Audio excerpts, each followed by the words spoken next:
In this task, we will define a new grass location and map set to serve as our working environment for the unsupervised classification.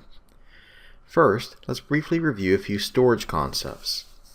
For a more detailed overview, revisit Task 3 in Lab 1 of this course, or read the GrassGIS documentation at grass.osgo.org. In order for Grass to start a project, it must first connect to a database, also called a GIS base or a GIS Data Directory.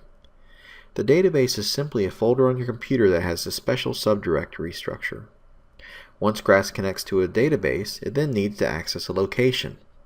A location is a child directory of the database and stores the coordinate system or map projection that all enclosed map sets will use.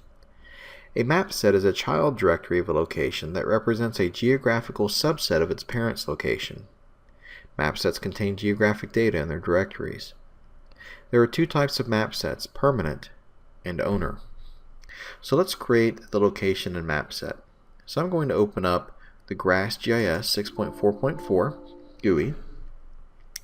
And this is going to open the Welcome to GrassGIS window and possibly a command prompt right here, which you can ignore for this exercise. It may also say starting Grass for the first time. Click OK to that, and then click Cancel to browse for folder. We'll get back to this here in a moment. So we first need to set the GIS Data Directory and the location and the map set. So I'm going to click Browse next to the GIS Data Directory, and I'm going to find my lab folder, and I'm going to select that. So GST 105, and I'm going to click OK. I'm going to create a new folder called Grass Data in my lab folder. So to do that, I'm going to click the Location Wizard. This will open the Define New Grass Location wizard. So I'm going to verify that the GIS Data Directory points to my lab directory, and it does. I'm going to set the project location and location title both to Sacramento.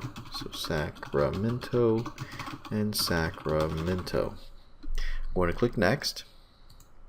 I'm going to select EPSG code of Spatial Reference System.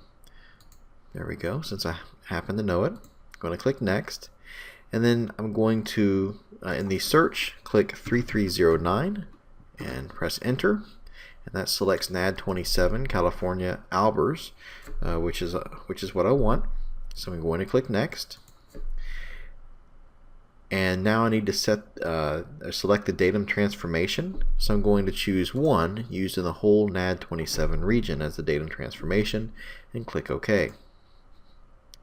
I'm going to click Finish on the summary page to return to the Grass Welcome window. Now, if you receive a dialog telling you to change the default GIS Grass directory, press OK to dismiss. So a dialog box named Location Sacramento created will appear asking if we wish to set the default region extents and resolution now. Go ahead and click No. A dialog box named Create New Map Set will appear asking if we wish to create a new map set. We do, so we will enter Classification and then press OK. This will create our map set for us. You should now have the Sacramento location and two map sets created in the GIS database, Classification and Permanent being the available map sets. We can now start our GrassGIS project. Select Classification from the accessible map sets list and click Start Grass button. This will open the Grass GUI. We'll see that here in just a moment. And now we've successfully set our location, selected our map set, and opened Grass.